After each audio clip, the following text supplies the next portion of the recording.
항상 그 긍정적인 마음을 갖고 살아가면 세상 사람들도 잘 된다고 그렇게 얘기를 해요.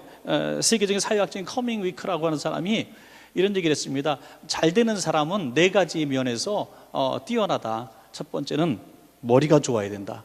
이건 조금 근심이 생기죠. 두 번째로 지식이 있어야 된다. 이것도 좀 문제가 많고, 세 번째 기술이 있어야 된다. 이거는 남의 얘기고, 마지막 4번째가 긍정적인 태도다. 그런데 더 중요한 것은 이 4가지를 100%로 나눴을 때 마지막 4번째가 93%라는 거죠. 여기서 우리는 위로를 받습니다. 우리는 얼마든지 팔자를 세상적으로도 고칠 수가 있다는 거예요.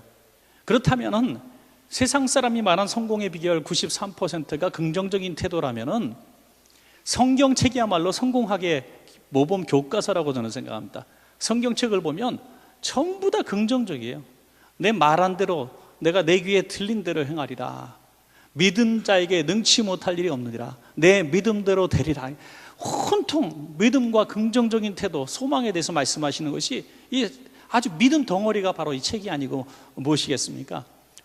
두 학생이 길을 가면서 얘기를 하는데, 한 학생이 야, 날씨가 너무너무 추워 죽겠다 그랬더니 또 한 친구가 야, 올여름에는 엄청나게 더워서 그런지 겨울이 참 나는 좋다. 이렇게 식당에 들어갔는데 너무나 맛있는 주스를 탁 먹는데 이 친구 한 모금 벌컥 마시는, 이거 이 가게는 너무 주스를 조금 줘, 그릇이 너무 작아 그랬더니 나는 아직 반이나 남았는데 그러더라고요. 이런 식으로 태도가 길을 나와서 길거리 가는데 예쁜 장미꽃을 보더니 야, 저 장미는 왜 이렇게 가시가 많냐, 하나 끊으려고 하다가 손가락 빈 적이 많아. 딱 그러니까 한 친구가 야, 너무나 예쁜 장미를 봐야지 왜 가시를 보려고 하니, 이렇게 얘기했다는 거죠. 뭐 하여튼 이런 식의 얘기들은 얼마든지 끝까지 풀어나갈 수가 있습니다. 긍정적인 눈과 부정적인 눈의 그 엄청난 차이점을 보고 있습니다. 문제는 이런 설교의 모든 중심점은 오늘 나에게 주시는 말씀으로 받을 때에 우리가 긍정이 되어지고 또 믿음이 되는 것입니다. 사람들은 늘 보이지 않는 배후의 세력이 있다고 믿고 있습니다. 영적인 세계. 그래서 우리가 한때는 이 종교라고 하는 것 아주 미개하고 또 과학 문명화되지 않는 그런 시대에만 존재하는 것으로 여기는 사람들이 많이 있었습니다. 그러나 지금 문명이 발달하고 또 선진국가가 되어있을수록 더 체계화된 종교인들의 숫자가 훨씬 더 많아지고 있다는 거죠. 그것만큼 점점 인간의 힘으로 풀 수 없고 이해할 수 없고 알 수 없는 신비로운 배후의 세력, 창조주를 쳐다보고 또 발견하려고 하는 애씀이 있다는 거죠. 그건 하나님이 우리 인간에게 주신 하나님을 발견하게 하는 이 종교성, 종교적인 심성을 주셔서 하나님을 자연 가운데서도 알게 하시려는 하나님의 계획하심이 있는 것이죠. 그래서 지성인들일수록 더 아니면 더 아주 신비로운 과학 문명이라든지 또 어떤 인체의 비밀이라든지 또 우주의 큰 광대한 세계라든지 이런 것들을 더 깊이 연구하는 사람일수록 더 하나님을 알아간다고 하는 것입니다. 그것은 하나님을 알려고 하는 태도가 있느냐 없느냐에 따라서 이게 차이가 있다는 것입니다. 그래서 세상 사람들은 자기가 찾는 방법대로 미신을 찾죠. 또 무당을 찾고 또 부족을 찾고 사주팔자 관상을 보고 시내버스 이런 타고 가다 보면은 맨날 붙어 있는 게 뭡니까? 무슨 도사, 제가 얼굴만 봐도 너무나 끔찍하게 생긴 사람도 얼굴 붙여놓고 뭐 모자 쓰고 꽁 깃털 달린 거 쓰고 뭐 100% 적중률 뭐 어쩌면, 야, 그거 또 전화 걸고 쫓아가서 돈 내고 하는 사람들을 보면은 우리가 막 멸시할 게 아니라 그만큼 그들도 또 이 체계화된 정형화된 세계 속에서 뭔가 다른 신비지 않은 보이지 않는 손의 세력을 그들도 인정하고 있다는 거죠. 두렵기 때문에 그걸 찾아보고 있다는 것입니다. 그분들이 불쌍하죠. 정말 배후의 세력인 천지만물 운행하시고 지으시고 또 오늘도 창조하고 다스리고 계시는 그 하나님을 모르는 그들이 참 불쌍할 따름인 것입니다. 모세가 이제 르비딤 전투 가운데에 여호수아가 이제 군대를 편성하고 나왔을 때 모세는 할 수 있는 것이 아무것도 없었습니다. 칼을 들고 나가 싸울 전쟁터에 고대의 전쟁은 장수가 맨 앞장서는 전쟁이고 지금의 전쟁은 장수는 지하 벙커에서 명령을 내리는 전쟁이죠. 어쨌든 그 최고 사령관의 위치가 달라진 시대지만 그 당시에는 그랬다는 거예요. 근데 모세는 최고 사령관임에도 불구하고 칼을 들 수 있는 나이가 넘어가 버렸어요. 80세가 넘었습니다. 그래서 너무나 미안하고 안타까운 마음에 산 골짜기에 올라가서 기도를 하는데요, 손을 올리면 이스라엘 백성이 이기고 손을 내리면 이스라엘 백성이 지었단 말이죠. 이게 무슨 말이냐면 눈에 보이는 싸움이 아니라 손을 들고 그 배후의 찬지맘을 다스리시는 그 하나님의 손을 붙들고 딱 손이 잡혀진 그 기도의 손이 그 전쟁의 승패를 갈랐다는 것이죠. 우리 여기서 굉장히 중요한 교훈이라면 교훈이고 위로라면 위로를 받습니다. 뭐냐면 모세는 할 수 있는 게 기도밖에 없었다는 거죠. 기도밖에 할 수 없어서 기도를 했는데 기도밖에 할 수 없었던 그 기도가 최고의 능력을 발휘하는 칼이 되었다는 것입니다. 여러분, 우리 어떤 분들이 그런 얘기를 해요. 제가 기도밖에 할 수 없습니다. 기도밖에 할 게 없어요. 이렇게 얘기할 때가 많아요. 여러분, 기도밖에 할 수 없는 때의 기도가 가장 능력 있는 기도인 줄로 믿으시기 바랍니다. 그 기도가 진짜 기도란 말이죠. 이것도 할 수 있고 저것도 할 수 있는데 기도 좀 해야 내 마음이 좀 편안할 것 같고 기도 좀 하면은 하나님이 좀 도와주실 것 같고 하는 건 갖고 정도의 기도가 아니라 기도밖에 할 수 없는 상황 가운데 기도할 때에 그 기도가 진짜 능력이 있다는 거죠. 오늘 사랑하는 여러분, 오늘 하나님께서 왜 그 기도를 들어주셨을까? 이 길밖에 없다고 믿는 사람들의 기도를 들으신 것이지 정말로 뭐 다른 거 안 한다는 게 아닙니다. 다 하지만 이게 정말 하나님이 도와주시는 것이 승리의 방법이라고 믿는 그 믿음을 그렇게 보셨다고 하는 것입니다. 우리가 기도할 때 뭐 주여 삼창을 할 수도 있어요. 또 아멘으로 화답할 수도 있고, 뭐 어떤 분은 아멘도 훈련되어져야 된다 그러고 기도 삼창도 훈련되어져야 된다 생각하고 막 그래요. 그래서 사실 어느 면에서 맞는 말씀입니다. 그래서 우리 부흥 강사님들 뭐 올 때마다 제가 다 드리는 말씀에 실망하지 마세요. 외교인들은 집에 가서 아멘 하니까 실망하지 마세요. 그리고 속으로 막 사귀고 아멘 여기서 아니까 참 그렇다고 이렇게 위로를 드리지만 한편으로는 아멘 좀 해주고 또 뭐 박수도 치고 주여 삼창도 크게 해주고 그러면은 막 부흥에 나와지고 그럴 것 같은 생각도 솔직히 욕심이 날 때가 있어요. 근데 제가 스스로 억제를 하는 거예요. 왜? 그게 아니니까. 만약 그렇다면 이단 사이비 신천지는 정말 대박 은혜스러운 집회를 맨날 하고 있는 거야. 그들은 굉장히 뜨겁게 하거든요. 너무너무 뜨겁게 하거든요. 마치 엘리야의 제단 가운데 자기 몸을 칼로 해하면서 자기 신을 찾는 사람들처럼 춤추며 자기 몸을 피 흘리기까지 부르짖어 자기 신들을 구했지만 그들은 다 응답받을 수 없는 기도를 했다는 것입니다.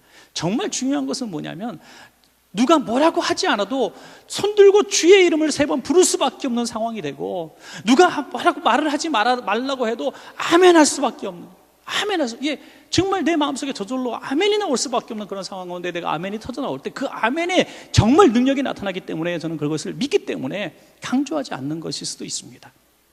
사랑하는 여러분, 훈련되지 않아도 정말 절박한 문제 가지고 오늘 오신 분이 이 자리에 있다면 우리가 이따 기도합시다, 주여 3번 부르고 기도합시다 하면 옆에 사람이 들리거나 말거나 막 주여 주여 부르짖게 되는 거예요. 그렇게 교양 있고 점잖고 매너 있는 분도 자기 가족이 응급실에 들어오니까 맨발로 쫓아와가지고 크게 소리 질러서 울더라고. 옆에 사람 듣거나 말거나 신경 안 써. 자기 몸이 머리가 어떻게 됐지, 옷이 어떻게 됐지 신경도 안 써요. 왜? 너무나 급하고 절박하니까 그렇게 부르짖게 되는 것이죠. 여러분, 그래서 하나님의 능력을 힘입는 비결은 오늘 말씀에 어떤 비결이 되는 것입니다. 여러분, 오늘 본문 말씀 우리는 너무나 편안한 삶 가운데, 순탄한 삶 가운데 하나님이 이렇게 해주시겠지 하는 그런 편안한 말씀이 아닌 것입니다. 오늘 모든 것이 합력해서 선을 이룬다? 결국에는 이렇게 해서 다 잘 될 거다? 다 잘 될 거야? 요즘에 보니까 종이컵이나 이런 데도 다 잘 될 거야 이렇게 써 있더라고요. 그거 한 잔 마시면 다 잘 됩니까?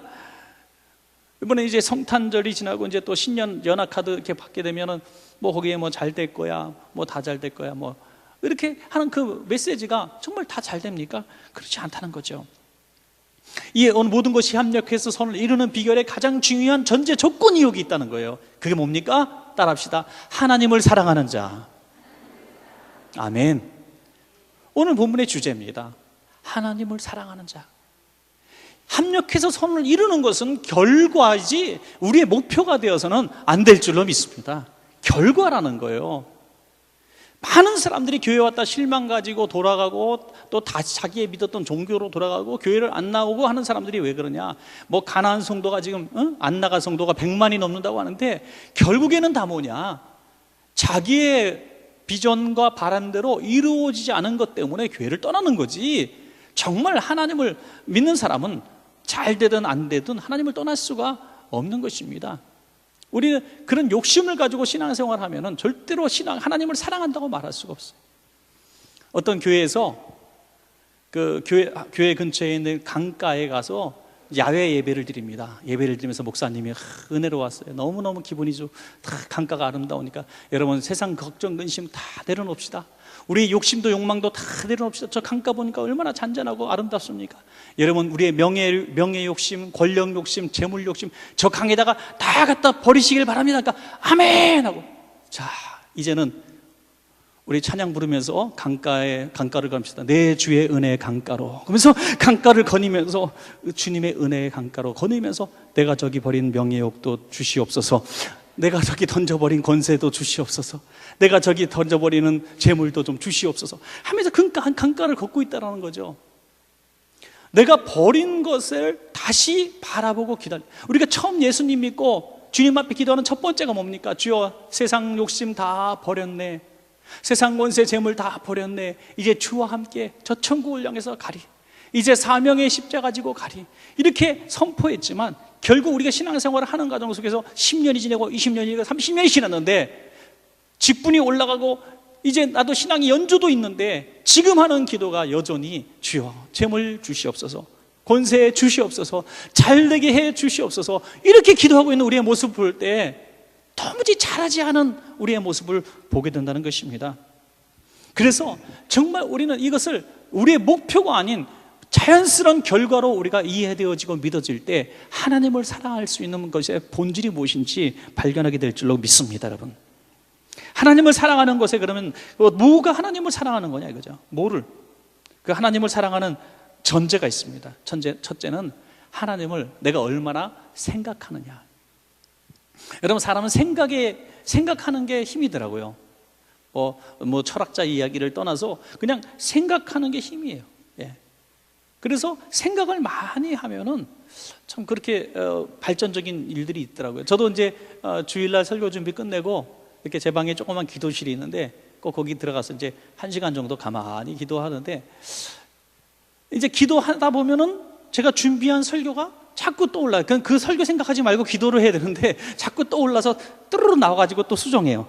그리고 또 들어가서 또 기도하다 보면 또 갑자기 생각이 나면, 설교 준비할 때 그렇게 생각나게 하시면 얼마나 좋아요. 그럼 설교 열심히 딱 맞춰놓고 설교는 끝내고 기도하면은 기도에 집중하시는데, 그리고 또 가만히 생각하다 보면은 이번 주 송구용신 예배 때 누구를 노래를 시킬까 뭐 이런 생각이 나면 또 일어나서 또 적다. 이 기도가 아니고요, 그냥 생각만 하게 돼요. 목회적인 생각들이죠, 물론. 그리고 또 누가 아프지 참, 그 사람 너 얼마나 낫나, 또 그 염려스럽기도 하고. 이렇게 기도실에 들어가서, 근데 제가 그것을 부정적으로 보지 않게 됐습니다. 왜? 그냥 다른 일을 할 때는 생각나지 않던 것들을 기도실에서는 생각나게 하시는 하나님의 은혜가 있기 때문입니다, 여러분. 그러니까 내가 생각을 하게 하시는 것이 하나님의 은혜이고, 내가 하나님을 사랑할 때 하나님을 생각할 수밖에 없는 것입니다. 여러분의 지금 생각 속에 사로잡혀 있는 것은 여러분의 소원이 아니고 무엇이겠습니까, 여러분? 그래서 우리가 하나님을 생각할 때에, 우리가 하나님을 깊이 있게 생각할 때, 기도하려고 몸부림칠 때에 하나님 우리의 삶의 소소한 부분들에 직접적인 지혜를 주신다는 거죠. 우리는 저 구름 위에서 주님과 교제하는 게 영적인 기도의 시간이 아니라 이 세상 삶의 현장 가운데서 주님의 하루하루의 일거수일투족을 인도하시는 것을 경험하는 것이 바로 기도실이라는 거죠, 여러분. 기도의 장소는 고립된 곳이 아니라 우리의 삶의 현장인 줄로 믿으시기 바랍니다. 왜? 하나님은 그때마다 순간적으로 우리에게 깨달음과 할 말과 하지 말아야 할 말들을 우리에게 가르쳐 주시기 때문이죠. 우리 엄마들이 그러잖아요. 엄마들이 참 희생을 많이 하는 것 같아요. 남편을 위해서, 가족을 위해, 자녀를. 그래서 뭐처럼 자기 옷 하나 사려고 남대문시장, 동대문시장 뭐 이렇게 가도 결국은 자기 옷만 2벌, 3벌 사갖고 온 엄마를 지구상에서 본 적이 없을 거예요. 그죠? 애들 양말 사오고, 남편 옷 사오고, 어머니, 아버님 반찬거리 사오고, 맛있어 하시는 그런 거 한두 개 사다 보면 본인의 옷은 최고로 저렴한 거 하나 싹 주서 그래도 체면상 집어갖고 오는 정도? 이것이 그냥 엄마들의 모습이에요. 한번 우리 뭐 페이스북이나 이런 데 보면 동영상들 막 떠다니는데 감동적인 동영상들이 상당히 많더라고요. 최근에도 어떤 동영상 보니까 어떤 가장이 굉장히 가난한 집인데 자녀들이 부인과 자녀들이 선물을 이렇게 딱 했는데 보니까 스포츠 관람권이에요. 그런데 이게 우리는 그 스포츠 관람권 받고 이분이 울더라고요. 남자가 나이 드신 분인데 막 울어요. 그러니까 아내가 와서 당신은 이런 거를 볼 수 있는 자격이 있는 사람이야 하면서 다 허그해 주는데, 아니 그것도 외국도 아니고 미국에서 있는 일이니까 집도 뭐 근사해 보이는데 도대체 관람권이 얼마 그랬더니 60만 원인가 그렇다더라고요. 그게 비싸더라고요. 어쨌든 그냥 쉽게 가서 나 혼자 즐기려고 쉽게 가서 싹 볼 수 있는 정도는 아니라는 거죠. 그게 없어서가 아니라, 왜 그거 쓰려고 하면은 다 쓸 게 너무너무 많기 때문에 내가 여기에 이게 팍 쓰기는 너무 미안한 거죠. 미안한 거예요. 우리가 뭐 일을 할 때마다 그러잖아요. 우리 애들이 요즘에 큰애 작은애 둘 다 아르바이트를 열심히 하고 있어요. 뭐 카페라든지 뭐 이게 레스토랑에서 일을 열심히 하는데 뭐 좀 쓰려고 하다가 딱 보면은 이거 우리 애 1시간 시급인데 이런 생각하면 아무것도 못 쓰겠더라고요. 하루 종일 애들이 일하고 4만 원에서 5만 원 받아오는데 뭐 철판 닦고 뭐 이렇게 엄청나게 고생들 하는 걸 생각하니까 그런 생각이 들더라고요. 여러분, 그러면서도 굉장히 보람 있는 일들을 이렇게 하면서 돈은 무서운 것도 알아야 돼. 살면서 이렇게 또 힘든 것도 배워야지 하면서 계속 시키는데요. 이제 어쨌든 우리가 사랑한다면 생각을 우리가 할 수밖에 없는 것이죠. 오늘 사랑하는 여러분, 우리가 합력해서 선을 이룰 수 있는 결과를 바란다면 오늘 하루를 사시면서 우리 주님에 대해서 과연 몇 분이나 생각을 하셨는지 돌아볼 필요가 있다는 것입니다. 주님을 과연 내가 주님 하고 생각을 하는 순간이 있었는가?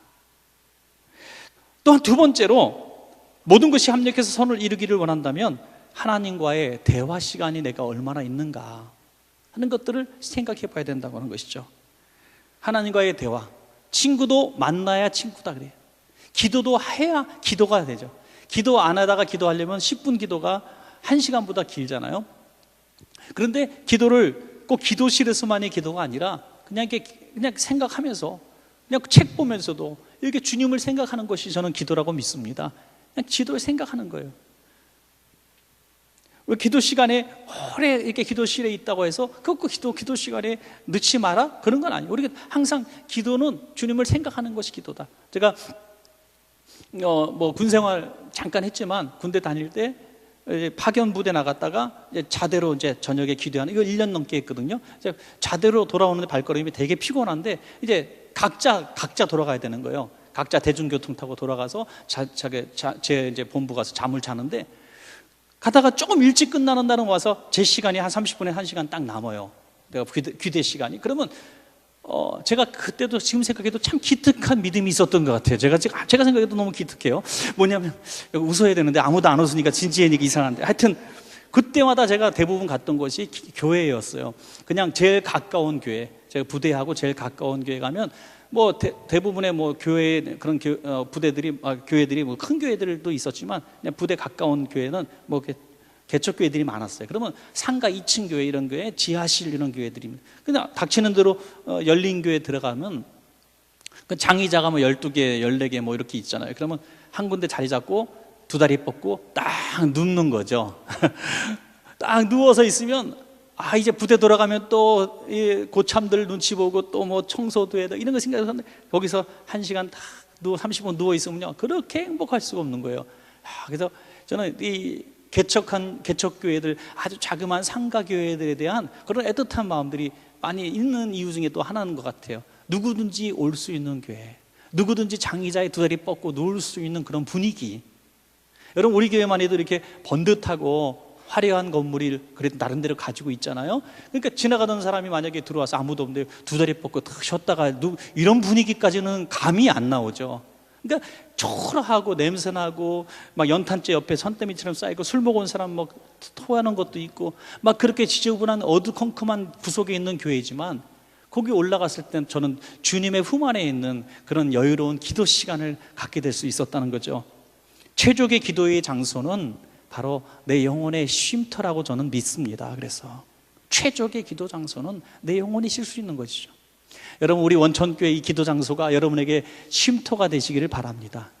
결사적인 전투의 장보다는 우리의 영혼의 쉼터가 되어야 된다는 거죠. 저는 카페나 레스토랑, 제가 이래봬도 원촌계 아이스프링 바지 사장이라는 사장인데, 하여튼 이 카페나 레스토랑을 여러분 하시려고 하는 분들이 있다면 하나의 좋은 팁을 하나를 제가 드릴게요. 그것은 제 혼자 생각이에요. 누가 뭐 책에서 본 건 아니고 제 생각이에요. 제가 카페를 많이 갔다 하고 레스토랑도 가보고 많은 장소에서 이렇게 느끼는 것인데, 최적의 카페나 레스토랑의 그런 환경은 적당한 소음이 있어야 된다는 거죠. 적당한 소음이라고 하는 것은 음악으로도 커버를 해줘야 될 것이고, 옆 사람이 하는 얘기가 어느 정도 조금씩은 들려야 된다는 거죠. 여러분, 사람은 참 희한한 거예요. 그래서 심리적으로 뭔가 음악 소리가 들리면서 내 말소리가 반은 묻히기를 바라면서도 또 옆에 있는 누군가 내가 하는 얘기의 자랑질을 듣고 싶어 하는 거예요. 듣기를 원하는 거죠. 내가 오늘 장가하고 점심 먹었어. 이 얘기를 옆에 있는 누군가 듣고 고개를 들려주길 바라는 우리의 심리가 있는 거예요. 이래서 카페가, 안 그러면 저 산속에 가서 둘이서 얘기하지, 왜 카페까지 가, 방구석에서 얘기하지. 그러니까 그 적당한 소음에 묻히기를 원하면서도 누군가 나의 자랑스러운 이야기를 들어주기를 원하는 것이 그런 분위기 카페다. 그래서 그런 분위기 속에 가끔씩 그릇이 떨어지는 소리도 나고, 물 똘똘똘 따르는 물소리도 나고, 문을 삐끗삐끗 열을 때 땡땡땡땡 소리도 나고, 어서 오세요, 안녕히 가세요 크게 떠드는 종업원들의 소리도 나고, 이런 분위기가 카페와 레스토랑, 이런 대화의 장소로 최적의 장소라는 거죠. 그렇다면 교회의 최적의 장소는 바로 내 영혼이 편안함을 누리면서 내가 무슨 얘기를 해도 어느 정도 묻혀지기도 하고, 내가 무슨 얘기를 해도 옆에서 듣고 같이 기도해 주는 사람이 있고, 나와 부딪히는 사람이 있고, 나와 같이 옆에서 같이 기도하는 사람이 있고, 이 환경이 최적의 기도 장소라고 한다면 지금 예배 장소만큼 최적의 기도 장소는 없는 줄로 믿습니다. 여러분. 왜? 지금 옆에 있는 분이 내 기도 소리를 잠깐 듣기도 하고, 음악으로 쫙 깔아주기도 하면서, 적당한 소음을 내주기도 하면서, 지나가는 사람 발걸음도 나고, 여기저기서 주여 하기도 하고, 그러면서 막 내가 힘든 기도할 때 옆에 있는 누가 살짝 듣고선 요즘에 힘들구나 하면서 가서 어깨 한번 두들겨주고 하기도 하고, 최적의 기도 장소라는 거죠. 사랑하는 여러분, 제가 좀 많이 얘기를 빗난 것 같지만, 오늘 우리가 하나님을 사랑하면 우리 하나님과 쉬운 대화, 아주 편안한 대화를 할 수 있는 수준까지 이끌어져야 될 줄로 믿으시기 바랍니다. 이것은 아주 이 기도의 습관이 된 분만이 가능한 거죠. 그러다 보니까 어처구니 없는 중언부언하는 기도도 많이 있어요. 성경에 중언부언하는 기도하지 말라 그랬으니까 나 지금 오늘 기도 형편없이 망했다. 아니에요. 천만의 말씀이에요. 그냥 누워서 쉬더라도 그것이 하나님이 이뻐하시는 기도가 충분히 될 수 있다고 믿습니다. 저도 이제 아침에 운전할 때마다 그날 중에 처음에 차 운전 핸들 잡고 시동을 딱 걸고 항상 기도를 하거든요. 운전대 딱 잡고 이렇게 기도를 하는데, 아무 생각이 없을 때 기도할 때가 참 많아요. 솔직한 얘기로. 제가 딱 운전대 붙들고, 살아 역사하시는 주님, 천지만물을 운행하시고 다스리는 주님, 제 눈에 불꽃 같은 눈동자를 주시고 전후좌우에 달려오는 차들이 다 두려워 피하게 만드시며, 브레이크가 잘 작동하게 하시고 오일이 뱅글뱅글 잘 돌게 하시고, 이렇게 기도하는 게 아니라는 거죠. 어처구니 없게도 주님 오늘 일용할 양식을 주셔서 감사합니다, 이런 기도가 막 나올 때도 있단 말이에요. 식사기도 습관적으로 제가 식사기도가 아니지, 내가 지금 운전하고 있지. 여러분, 그렇다고 해서 여러분이 저를 향해서 저 문 목사 진짜 영성이 도구판이네, 그럴 수도 있겠다 생각이 들 수도 있어요. 그러나 저는 정직하게 그게 부끄럽지 않습니다. 왜요? 기도가 너무 쉽게 편안하게 하나님과의 대화처럼 이렇게 나오는 것이 절대 부정적이 아니라고 생각하기 때문이죠. 여러분, 주님과 늘 여고생 동창들이 만난 수다처럼 주님과 편안한 자리에서 편안하게 대화할 수 있는 수준의, 그것이 저는 하나님을 사랑하는 자의 기도라고 믿습니다. 오늘 그런 속삭임의 기도, 또 슬픈 얘기, 기쁜 얘기, 남편 흉도 보고 내 속상한 얘기도 하고, 막 그렇게 주님 앞에 허심탄회하게 내놓을 수 있는 그런 관계가 되면, 나를 사랑하는구나, 하나님이 인정하시고 합력해서 이루어 주신다는 것이죠. 또 하나는, 내가 하나님을 사랑하는 증거는 내게 하나님 생각하면 기쁨이 넘친다는 것입니다. 하나님은 물론 두려우신 하나님이지만 하나님을 생각하면 미소가 지어져야 내가 하나님을 사랑하는 사람입니다. 여러분, 지금 제가 갑자기 하나님 하고 불렀을 때 깜짝 놀라고 두려워서 오늘 내가 무슨 짓을 했지? 이렇게 염려하는 분들이 계시다면 이것은 내가 하나님을 사랑한다고 말할 수가 없죠. 하나님 했을 때 하나님 하고 반가워야죠. 아빠 왔다 그런데 집 안으로 다 숨어 들어가면 이게 아빠 고립시키는 거 아니겠어요? 두려워서 숨는 거죠. 여러분, 그렇습니다. 아빠 왔다 그러면 애들이 뛰어나와야죠. 이것이 아빠를 사랑하는 자녀들의 모습 아니겠습니까? 여러분, 주님을 생각하면 기쁨이 넘치면 우리가 찬양에 나오게 되고요, 기쁨이 넘치면 주님을 위해서 수고하는 일들이 그렇게 어렵지 않다는 거죠. 기뻐하기 때문에 자랑하게 되는 줄로 믿습니다. 주님을 자랑하게 되는 거예요. 주님은 나에게 어떤 분이시다. 여러분, 개인적으로 여러분에게 질문을 한번 해드리고 싶습니다. 주님은 여러분에게 어떤 분이십니까? 라는 거죠. 우리 대화할 때 많이 그러잖아요. 당신의 아내는, 당신의 남편은 어떤 사람이었습니까? 서양 영화 보면 많이 나와요. 장례식장에서 할아버지는 어떤 분이셨죠? 근데 우리는 굉장히 금기어처럼, 마치 돌아가신 분 앞에서 돌아가신 분 얘기하는 것이 굉장히 금기처럼 생각하는데, 저는 장례식 가서 그냥 허심탄회하게 묻습니다. 그분을 꼭 거기서 슬퍼하고 울고 막 괴로워야 된다는 건 아니에요. 연세 많아 돌아가신 분의 경우죠, 대부분의. 이분은 어떤 분이셨어요? 그러면 그 슬픔의 분위기가 싹 사라지고 미소를 짓더라고요. 이제 그 장례를 치르고 있는 그 가족들이, 우리 할아버지요, 우리 아버님은요, 이런 분이셨어요 하고 표정이 변하면서 좋은 얘기들을 막 하시기 시작하십니다. 그 순간 슬픔은 딱 떠나가고 지금 어머님이 이 자리에 계신 것 같은 그런 포근함을 느끼는 거죠. 1주기 예배 때도 마찬가지고 2주기 예배 때도 마찬가지예요. 가서 예배 드릴 때마다 그분이 어떤 분이셨어요? 그분에 대한 재미있는 추억이 있었습니까? 그분은 유쾌한 분이셨어요? 이렇게 얘기할 때 그 분위기가 굉장히 좋아지는 것을 보게 돼요. 여러분, 주님은 여러분에게 어떤 분이셨습니까? 지금은 어떤 분이십니까? 주님은 여러분이 주님을 여전히 사랑하기를 원하시는 줄로 믿으시기 바랍니다. 에베소 교회를 향하신 주님의 책망이 뭡니까? 너희가 처음 사랑을 버렸느니라. 식어졌다는 얘기죠.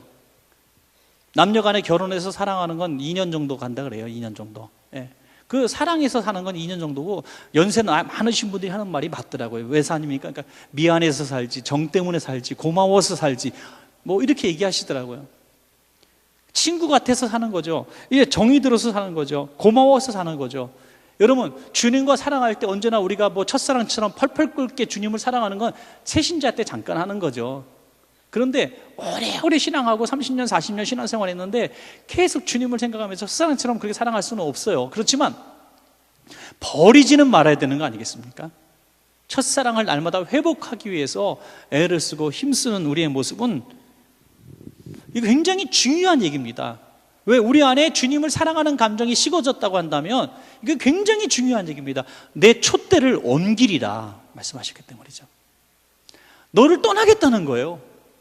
사랑하는 자는 사랑을 입는다고 말씀하세요. 나를 사랑하니 나도 너를 사랑한다고 말씀해요. 주님은 일방적으로 사랑하시는 분인데 왜 그렇게 갑자기 기브 앤 테이크를 하시는 사랑을 보이십니까? 라고 우리가 불평을 할 수 있겠지만, 우리 주님의 말씀은 그렇습니다. 우리가 주님을 사랑하면 주님은 합력해서 우리에게 선을 이루어 주신다고 약속해 주시는 하나님이신 것입니다. 그러므로 오늘 우리 사랑의 감정이 식지 않도록 늘 주님을 기쁘시게 여기시는 여러분 되어야 될 줄로 믿습니다. 또 하나는 그 뜻대로 부르심을 입은 자가 되어야 돼. 주님을 사랑하는 자래요. 그 뜻대로 부르심을 입은 게 타이밍이죠. 주님이 부르신 그 순간 그 자리에 우리가 있어야 한다는 것입니다. 주님이 우리를 필요로 하실 때, 내가 바쁘다고, 내가 기분 안 좋다고, 내가 지금 힘이 없다고 다 거절해 놓고 내가 주님이 필요할 때 부르면 그 뜻대로 부르심을 입은 자로 살아가지 못했다는 거죠. 여러분, 친구가 왜 친구입니까? 내가 필요할 때에 있는 사람이 친구 아닙니까? 그런데 자기가 필요할 때만 부르면 이건 친구가 아니라 왼수죠. 이게 친구입니까? 그건 친구가 아니에요. 자기가 필요할 때만 찾는 사람이 있더라고요. 참 있습니다. 자기가 필요할 때만 사람 찾고 자기만 필요할 때만 와. 모처럼 만나자 어떻게 전화 오면은 꼭 뭔가 부탁할 일이 있어서 오는 친구 있어요. 예.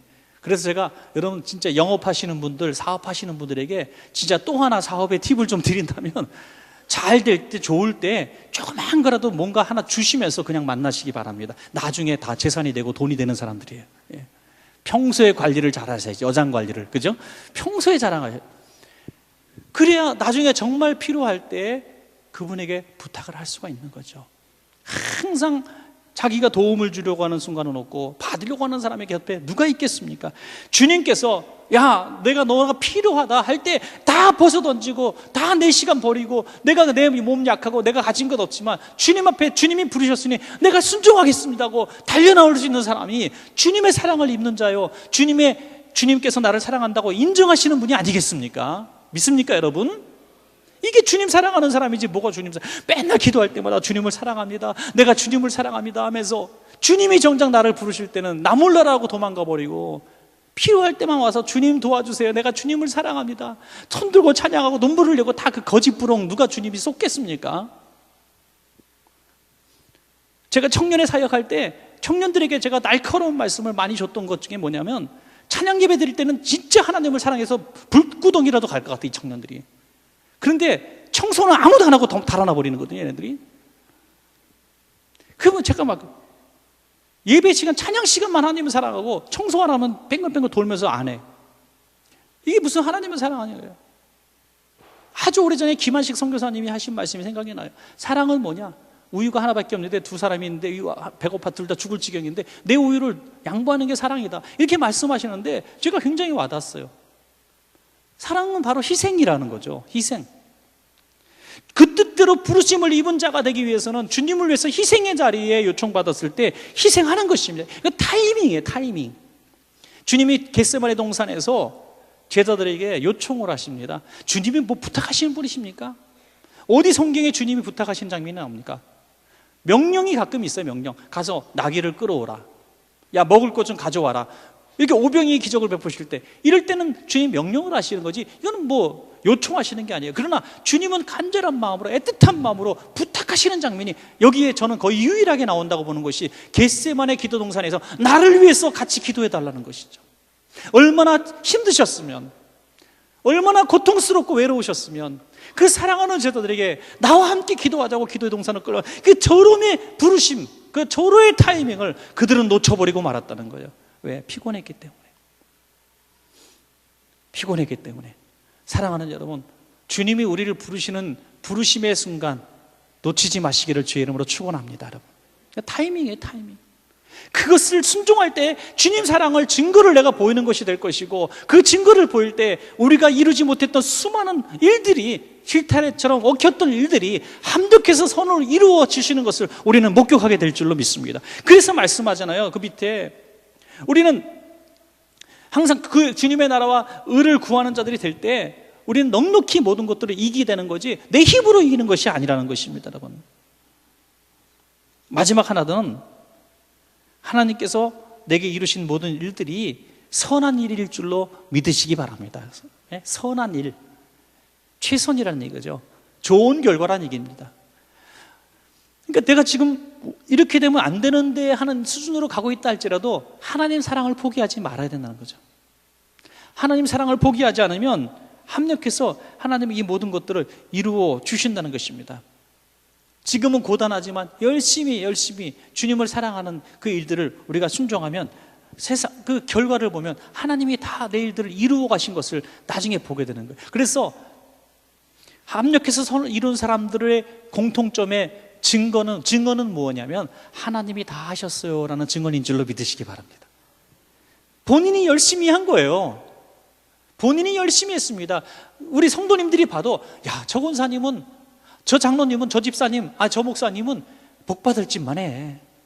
야, 정말이야. 우리들은 저렇게 죽었다 깨도 못해. 이 정도로 혀를 찰 정도로 주님을 사랑하고 주님이 부르신 곳이라면 다 희생하고 참을 줄도 알고 용서할 줄도 알고 베풀 줄도 알고 희생할 줄도 알고 순종할 줄도 알고 이런 모습을 보일 때 그분의 이루어진 일들을 보면 저분은 저렇게 했으니까 저런 일이 생기지 라고 우리는 얘기하는데, 오히려 그분은 우리를 쳐다보면서 이상하게 여긴다는 말이죠. 내가 한 일이 뭐가 있느냐는 겁니다. 바울처럼 말이죠. 나는 무익한 존재라. 그리고 하나님께 모든 영광을 올려드리는 사람이 되는 것이죠. 하나님을 사랑하지 않는 사람들이 최선의 결과를 얻지 못했을 때 나오는 반응은 뭡니까? 하나님은 왜 이러십니까? 왜 나만 미워하세요? 내가 뭘 잘못했어요? 내가 뭘 잘못했다고 나를 이렇게 못되게 나쁜 결과를 주십니까? 하나님을 원망한다는 것이죠. 결론은 하나님을 사랑하는 자는 모든 영광을 하나님 앞에 돌리고 감사할 줄 안다는 것입니다, 여러분. 고린도전서 1장 25절에 하나님의 미련한 것이 사람보다 지혜롭고 하나님의 약한 것이 사람보다 더 강한 줄로 믿으시기 바랍니다. 그러니까 우리는 하나님 편에 줄을 잘 서야죠. 세상에 권세자들, 명예자들 오래가는 사람 없더라고요. 우리 요즘에 모르는 얘기들이 하도 많이 나와가지고 비선, 실세, 문고리 3인방 별소리 다, 저는 그게 뭔 소리인지도 잘 모르겠어요. 하여튼 그 용어 자체도 잘 모르겠어요. 그렇지만 여러분, 우리는 이왕이면 줄을 제대로 서야 되지 않겠습니까? 줄을 제대로 서야죠. 옆 사람이 뭐라 그래도, 세상 사람들이 뭐라 그래도, 너 바보냐는 소리를 해도 나는 주의 길을 가리라. 비바람이 불어도, 이웃집 개가 짖어도, 내가 손해보는 것 같아도, 어리석어 보여도, 바보냐는 소리를 들어도 주님이 원하시는 길이라면, 주님이 기뻐하시는 길이라면 그 길을 가야죠. 순종해야죠. 참아야죠. 희생해야죠. 그러면 어느덧 내 모든 힘들고 어려웠던 일들은 다 풀려 있어서 합력해서 선을 이루어진 것을 우리는 보게 될 줄로 믿습니다. 오늘 여러분의 삶이 그렇게 좋은 최선의 결과를 얻는 삶이 되시기를 간절히 축원합니다.